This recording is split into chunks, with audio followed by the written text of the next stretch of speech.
I am so happy to be sharing your story on my channel. And let's kind of start with a small question, I suppose. So, have you always been adventurous? How was it growing up? And yeah, let's talk about that.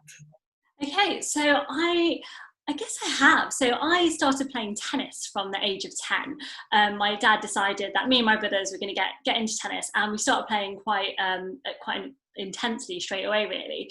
And then from the age of 14, I started playing tennis at an academy, certain tennis academy. So I moved away from home, and I was only studying part time. I was reasonably good, playing at a national level. And then my dad decided that he wanted to move me to a different academy. So I moved to Czech Republic from age 16 to 19, where I was playing international and national tournaments. And I guess from an adventure perspective, I would travel in Eastern Europe to tournaments on my own, just like get on the train to like Slovakia, travel to Germany, various different places to try and get into these tournaments. And then I came back to England when I was 19, when I realised I was definitely not going to become a professional tennis player. Definitely was not good enough at that level. And I joined the army. I remember seeing an advert in town, and I think it was adventure that drew me to it, to be honest. I thought, there was pictures of people running and things on their advertisement board. And like I just stopped playing tennis full time, and it looked like a great opportunity, and I'm so glad I did, because it opened up a whole different world for me. And at that point I started doing different like cross country runs for them, and then in my own time I started running marathons, and then I ran my first ultra marathon. I remember seeing it, actually it was this 50 miler called Dust Till Dawn in the Peak District, and I thought, is that too much to start with? No, it'll be fine. Anyway, I turn up, my bag is way too big, I've got like sandwiches, my water bottles, a lot of the other people had like really lightweight stuff, and I'm not gonna lie, I was absolutely knackered afterwards. I think I was sick as soon as I finished as well, but it doesn't matter, it was absolutely brilliant. I loved it. How old were you? How old? I was about 21 when I did that. And then I did a few different 24-hour events, so with a team. So and again, it's great, you're there doing it together. So you'd wake up in the middle of the night, do like a 10k loop, next person would go, and I really love doing stuff as a team. And I think the more I did, the more I realised I could do. So now I've done 50 milers, what's next? What's after that? I remember reading about Marathon Des Sables a few years ago in a book that a friend got me for Secret Santa. And I think the book was something like some of the world's toughest challenge, and I was like, wow, that looks impossible. Anyway, fast forward a few years, last year I did Marathon Des Sables, and what's great is once you've done something, that's it, it's no longer impossible. And that's why with anything I do now, or my next challenges, I want to inspire people to achieve their impossible. Hopefully that answers the question. Wow, that's amazing. And you've done quite a journey from tennis to Marathon Des Sables. Des Sables. I don't know how to pronounce it, but MDS. MDS. Yep, let's keep it that. So what's next for you? So I knew I wanted to do something big, and the question was what, really. I thought it has to be something endurance. I love endurance. I'm not a good sprinter at all. When we used to do things like the 100-meter sprint, I always thought it would take me a minute. When they say start, I'd let it take me a minute, and then I would get going. So something endurance related, something that was going to be relatively tough and push me mentally and physically.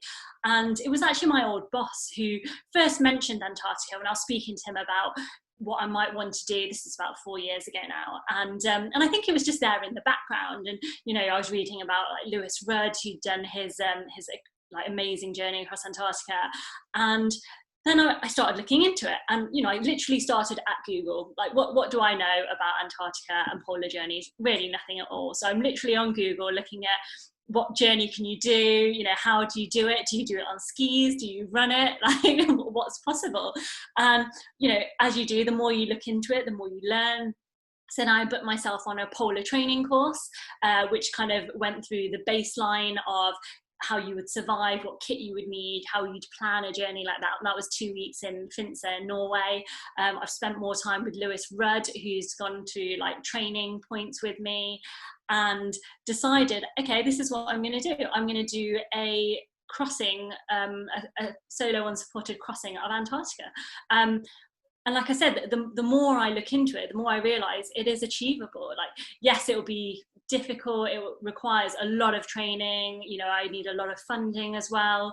But this is definitely my next big goal. And to train for it, yes, a lot of time will need to be spent in countries such as Norway or Greenland, you know, getting the skills and drills. So just being in those conditions, setting up your tent, getting, you know, making food in those conditions, getting used to it. But also, you know, when you're back in the UK, so things like dragging my tyre along, getting my strength and conditioning training up, learning about other people's kind of advice as well. So people are so helpful. So even recently I messaged Tom Warburton and asked him for some advice about kit and where I could get different bits of kit, and he got back to me with different companies that I could try for kit. And Jenny Wordsworth as well has been great, and you know, said that she would loan me some different kit as well. So yeah, a whole load of things there. That's amazing. Wow. So the plan is to do an Antarctic crossing, basically. And how long is that going to be? How long do you think it's going to take? And when are you planning on doing it? So it will take around 70 days. And my aim is to do it in November 2021. Now, in this time, so I was hoping to do a crossing of Greenland starting in the next few weeks, but unfortunately due to COVID, that's been cancelled. So that will be pushed to next year now. But my aim is to get all my funding, all my training and preparation for November 2021, which it's ambitious, but you know what, why not? And what's the worst that could happen if I train for November 21 and it doesn't happen? I will do it in November 2022. And you know, that's the kind of attitude I want to have around this. Like, it was only yesterday I was told that Greenland could no longer go ahead, and I was like, okay, that's a shame, but it's fine. What can I do instead? So, you know, I've been looking at different mountaineering trips I can do just to get those skills and drills, because it's not all about, you know, you can't always be in those cold environments pulling a sled, but even getting used to cold environments and how you would manage in those environments and your diet and nutrition in those environments. So all of that training is useful. It's amazing. Wow. And wow. And what are the next steps in terms of kind of, I don't know, the planning part of this expedition, and how are you doing it? Okay, so I'm pulling my tyre regularly in terms of like my physical training, and obviously not been in a gym, but I've just been doing strength and conditioning training in my garden as well. So I have a backpack with bags of rice basically, so which packs it out quite nicely, and you know, good amount of weight, 10 to 15 kilos in there, where I do different strength and conditioning training. And then in terms of funding, obviously working with yourself who's been really helpful, and right, so I've never been great with, I think, social media. So having that input from yourself has been really useful for me, just to try and share my story about what I'm trying to do, and bring people on board. And I think get people as excited about it as I am about what I'm trying to achieve here. And then making lists of sponsors who hopefully I'll email in the next few months about why they should get on board as well. So between training and funding and all the other things I'm doing, like my masters and work, it keeps me pretty busy. Nice. Wow. You're doing a lot of things, and that's amazing. I'd like to ask, so what's the bigger picture? What's your vision with all of your adventures? So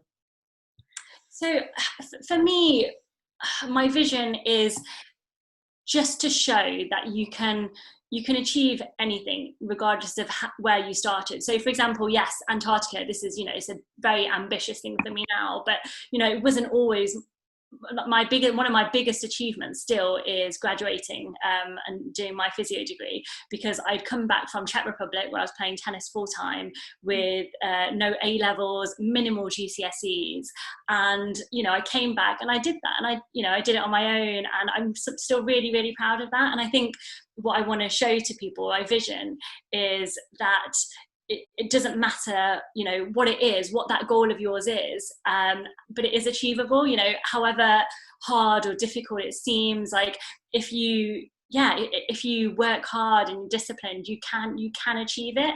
And I want to show people that you can redefine what's possible.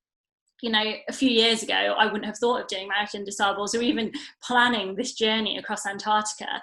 But why not? And, you know, hopefully in the future, I'll do more and more mountaineering.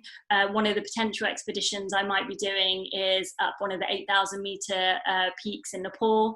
Not Everest yet, but again, I won't rule that out. You know, who knows what you can do in the future, along with some of the other 8,000 meter peaks. So I think after I've hopefully done Antarctica, like, who knows what's next, you know, potentially to the Arctic. I wouldn't really rule anything out, if I'm honest.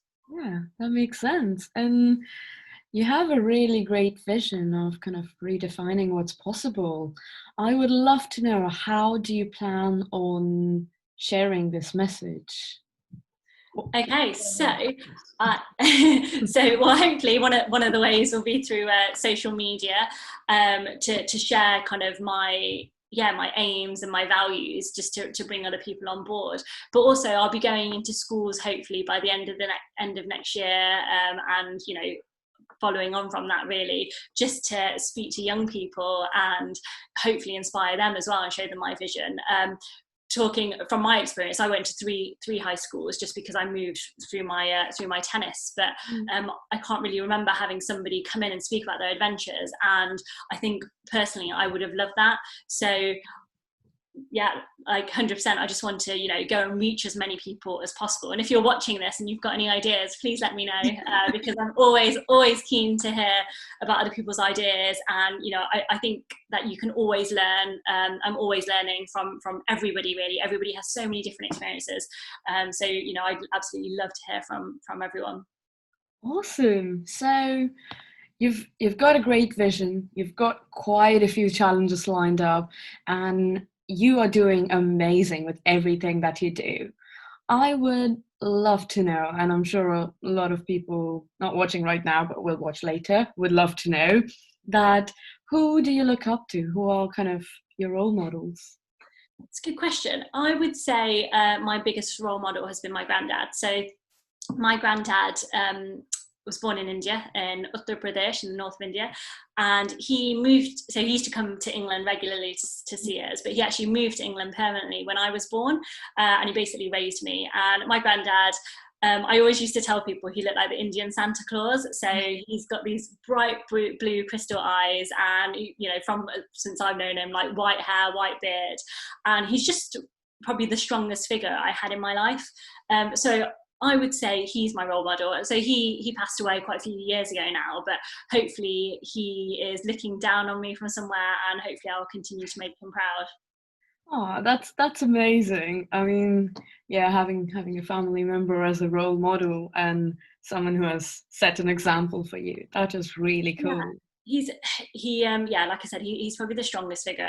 And now also, you know, I have a niece who's 8 years old, and I just want to show her as well that, you know, anything you dream of, like anything is possible. You know, don't let anything stand in your way. And, you know, coming from an Asian culture and Asian background, it wasn't that long ago. There was an Asian aunt of ours who had seen her. Again, she's got bright blue eyes, so she takes after my granddad, and had said, "Oh, she's such a pretty girl. You know, we'll have to find her a nice guy to marry." And, you know, I really want to move away from that. Like, there were so many other things that, you know, aren't marriage, and that is not the, you know, most important thing in life. And I can see from like an older generation how, you know, that was very important to them. I'm not saying it's not important, but, you know, I just want to move away from that, from well, you know, our generation and the younger generation, and just show actually there's so much more to life. And like I said, you can literally achieve anything you want. Anything is possible.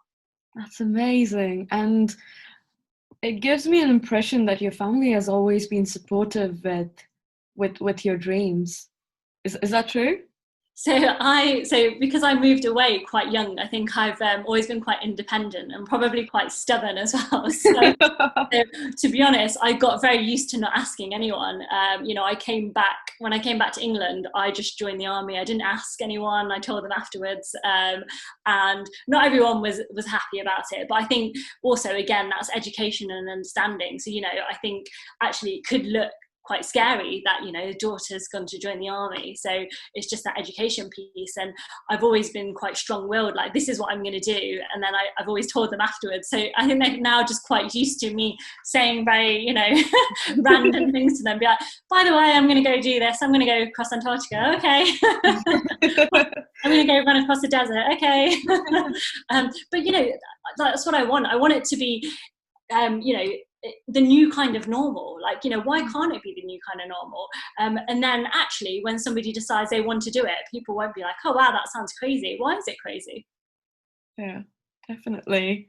That's cool. Like not having kind of family hindering you, or not having any cultural hindrances with your dreams Yeah. is so important. Yes, and like I said, I think because I moved away quite young, I'm probably lucky in that sense. I didn't, things didn't hold me back because I gained that independence, and I know for a lot of people that probably does hold them back. So even if I can speak to the gatekeepers, for example, to our community and that kind of education piece as well. And I absolutely love, I've started doing things with the Asian community more, and I love when people see me in uniform and they're so surprised. They're like, wow, an Asian female in uniform, that so still so unexpected. So even if those parents and those gatekeepers seeing me kind of allows them to think about that opportunity for their kids, maybe that's great for me. Yeah, definitely. That's a really good message, and I love your attitude with everything that you do. It's very positive, and it's such a can-do attitude. I absolutely love it. And oh, awesome! It has been an absolute pleasure talking to you. Thank you so much for taking the time for this. Thank you so much, Fidangi. No, it's been an absolute pleasure speaking to you. And like I said, if anyone's got any questions at all for me, please do message me. It's been great. Thank you. Perfect. One last question before we actually end this. Yeah. And sorry, I should have actually taken this a little bit before. But if someone who is listening right now is kind of on the edge with whether or not to go on their, next big adventure or whatever, what is it that you would like to tell them? Absolutely go for it. What do you have to lose? I spent so much time waiting because I didn't think I was ready, or I wasn't sure if somebody would laugh at what I want to achieve. But actually you've got nothing to lose. Absolutely go for it. Like I said, you can literally achieve anything. Any advice I can offer, I'm more than happy to help. Just send me a message on Instagram at Preet, and if I can help, I will. But yeah, don't wait. Perfect. And where did you say people can find you? What's your Instagram handle again? At Preet. So that's Perfect. yeah. Awesome. I will tag you in this, and you can share it on your channel as well. Perfect. It has been amazing chatting to you, and thank you so much for agreeing to doing this. No, that's great. Thank you very much, and see you later. Perfect.